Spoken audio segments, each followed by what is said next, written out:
As soon as you walk through the main doors into the poolside area, you're transported.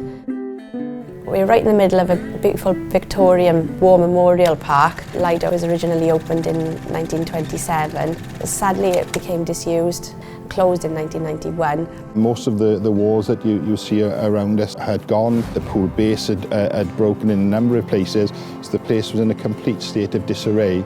So, you know, when you look around now, you can see a complete restoration project. We've been very true to the original design, and we retained as much of the original infrastructure within the existing structure as possible. A new build aspect to it was built as well, so it's now fully operational.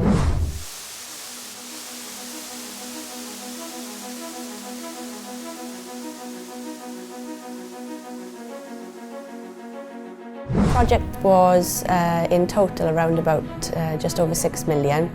The EU funding aspect was 3 million. Through the restoration of this project, we now have the only operating open-air Lido in Wales.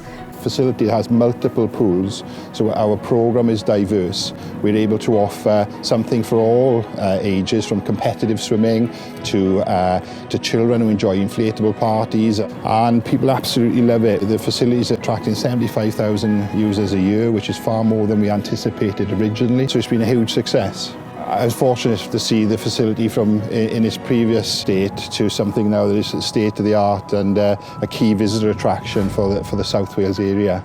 I bring my children in the summer and yeah, they enjoy it very much.